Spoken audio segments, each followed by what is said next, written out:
3일 만에 여로보암과 모든 백성이 르호보암에게 나아왔으니 이는 왕이 명령하여 이르기를 3일 만에 내게로 다시 오라 하였음이라.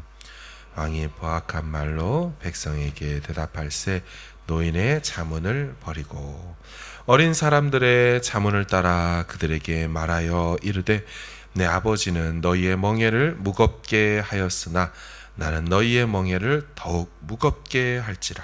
내 아버지는 채찍으로 너희를 징계하였으나 나는 전갈 채찍으로 너희를 징치하리라 하니라. 왕이 이같이 백성의 말을 듣지 아니하였으니 이 일은 여호와께로 말미암아 난 것이라. 여호와께서 전에 실로 사람 아이야로 느밧의 아들 여로보암에게 하신 말씀을 이루게 하심이더라.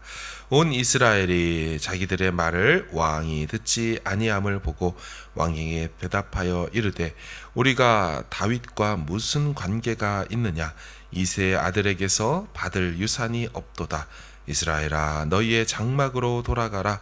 다윗이여 이제 너는 내 집이나 돌아보라 하고 이스라엘이 그 장막으로 돌아가니라. 그러나 유다 성읍들에 사는 이스라엘 자손에게는 르호보암이 그들의 왕이 되었더라. 르호보암 왕이 역군의 감독 아도람을 보냈더니 온 이스라엘이 그를 돌로 쳐 죽인지라.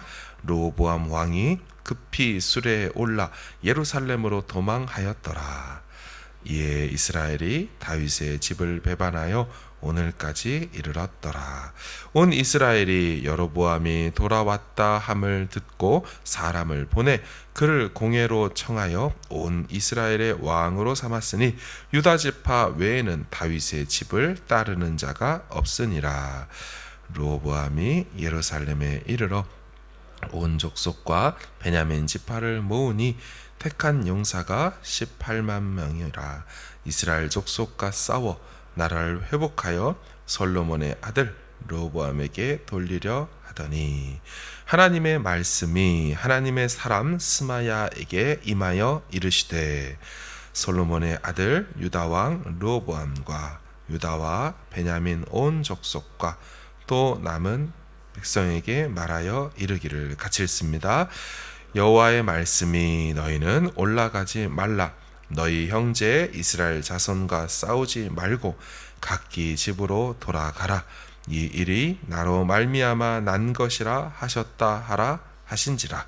그들이 여호와의 말씀을 듣고 그 말씀을 따라 돌아갔더라. 아멘. 오늘 본문은 솔로몬 사후 아들대에서 나라가 어떻게 갈라지게 되는지를 보여줍니다. 북쪽 지파의 반란이 어떻게 일어났는지를 보여준다는 것이죠. 솔로몬이 죽자 그 아들 르호보암이 왕이 되었습니다. 그러자 새로운 왕에게 신하들과 온 이스라엘이 나아가 간청하면서 묻습니다. 당신 아버지 솔로몬이 우리에게 엄청난 고역과 노동을 시켰습니다. 당신은 이것을 가볍게 하소서. 르호보암은 이 말을 듣고 자신에게 생각할 시간을 3일을 달라고 합니다. 그리고 대신들에게 묻습니다. 아버지 솔로몬보다 노역을 무겁게 해야 할까? 가볍게 해야 할까? 어른 대신들이 말하죠. 당신의 아버지 솔로몬보다 가볍게 하십시오. 그러면 그들이 영원히 당신의 종이 될 것입니다. 그런데 어리고 젊은 대신들은 말합니다. 아버지 솔로몬보다 더욱 무겁게 하십시오. 처음부터 본때를 보여줘야 저들이 까불지 못할 겁니다. 솔로몬 아들 이 르호보암은 자기와 같이 자랐던 이 소년 대신들의 말을 듣기로 합니다. 내 새끼손가락이 우리 아버지 솔로몬의 허리보다 더 굵다. 아버지의 멍에보다 나는 더 무겁게 할 거다. 아버지가 채찍으로 때렸다면 나는 전갈로 징계할 거다. 이렇게 그들에게 말하죠. 이 소리를 들었던 사람들 중에 유다와 베냐민 지파 빼고는 온 이스라엘이 등을 돌립니다. 그리고 애굽으로 피신을 갔던 여로보암이라는 솔로몬의 신하가 애굽에서 돌아오자 온 이스라엘의 왕이 되어지죠. 다시 말하면 북이스라엘의 왕이 된 것입니다. 참 르호보암이 어리석지 않습니까? 아버지의 부족한 부분을 자신이 잘 메꿔서 더 좋은 왕이 되면 좋을 텐데 오히려 있던 민심마저 돌려보내는 이 어리석은 선택을 한다는 것입니다. 르호보암의 이 억압과 이 겁박 소리에 여로보암과 온 이스라엘이 그냥 아예 다른 나라를 세우기로 합니다. 그런데도 이 어리석은 르호보암은 상황 파악을 못합니다. 더 강력한 노동을 시키겠다고 이 아도람이라는 역군의 총감독을 북이스라엘 쪽에 파송시킵니다. 물론 이 아도람이라는 사람, 이 아도니람이라는 사람은 할아버지인 다윗 시대부터 아버지 솔로몬 시대를 지나 지금까지 건축과 역군 관리의 총감독으로 책임자로 살았던 사람입니다. 따져보면 적어도 40년 이상 이 일을 했던 베테랑이지요. 그러니까 르호보암 입장에서는 이 아도람을 보내서 한 방에 그들을 잠재우고 일 지키려고 했던 모양입니다.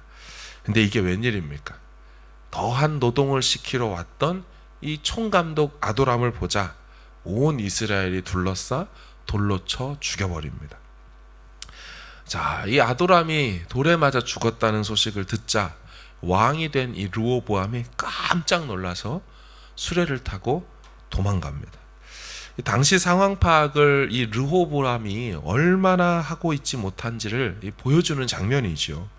그냥 힘으로 누르고 권력으로 누르면 될 줄 알았던 모양인 거죠. 아니었습니다. 오히려 나라는 두동강이 났죠.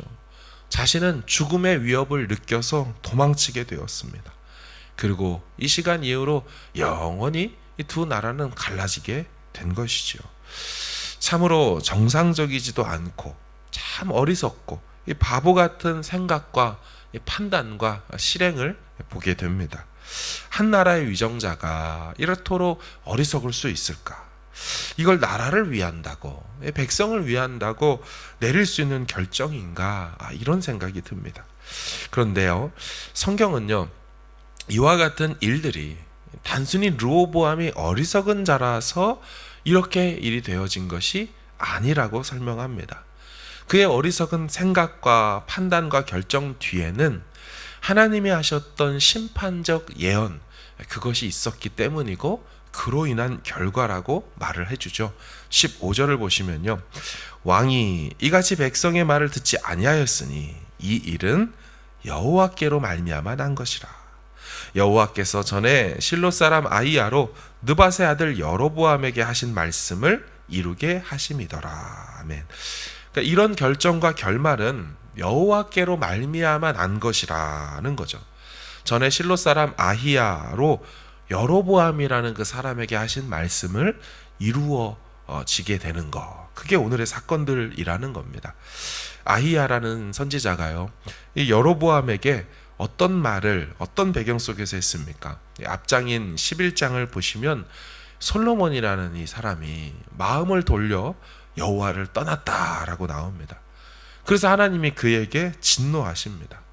하나님이 솔로몬에게 친히 2번이나 따로 나타나셔서 네 마음 돌이켜라, 돌이켜라 경고하셨다고 나옵니다. 그럼에도 솔로몬이 정신을 차리지 못하죠. 마음을 계속 세상과 우상에게 줍니다. 그때 하나님께서 솔로몬에게 말씀하시기를, 내가 그럼 너의 나라를 반드시 뺏어서 네 신하에게 줘버릴 거다, 이런 말을 해주셔요. 그리고 그 신하가 된 여로보암에게 이 아히야 선지자가 나타나서 그 앞에서 실물 예언이라는 걸 합니다. 실물 예언이라는 게 보여주는 예언인데요, 선지자가 나타나 자신이 입고 있던 새 옷을 벗어서 막 찢습니다. 12조각으로 찢죠. 그 중에 10조각을 그 여로보암이라는 솔로몬의 신하에게 줍니다.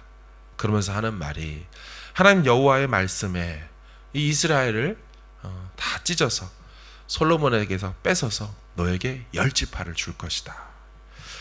그러므로 지금 이 모든 일들은요, 신하인 여로보암의 단순한 반역이 아니고 또한 솔로몬의 아들 르호보암의 단순한 어리석은 판단과 선택이 아니라 하나님 여호와의 심판의 결과로서 이런 일들이 이루어지고 있다는 것이죠.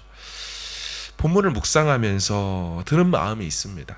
그것은 참 겸손한 마음입니다.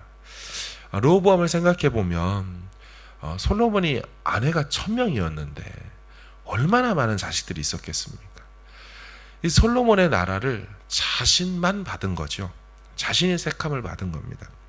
어릴 적부터 아버지 나라의 영광과 부귀 영화를 보면서 자랐을 것입니다.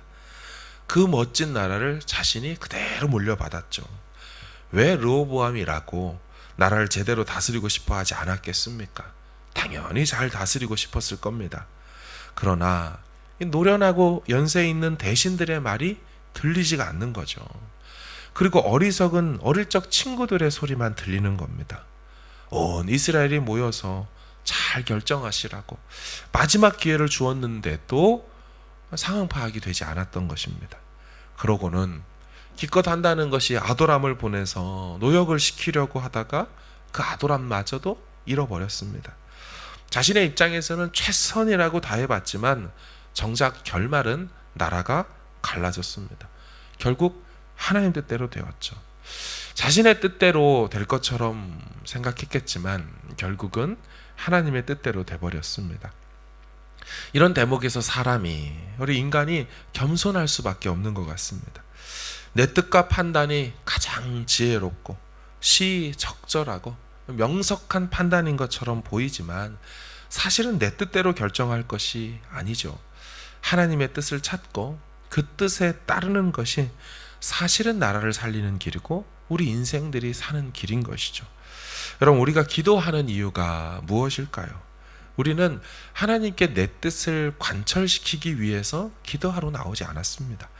기도를 통하여서 하나님의 뜻을 발견하고 기도를 통하여 그 하나님의 발견된 뜻에 따라 내 삶을 살아가려고 내 인간적 생각과 뜻을 그 하나님의 뜻에 순복시키기 위하여 이 기도의 자리에 나온 줄로 믿습니다.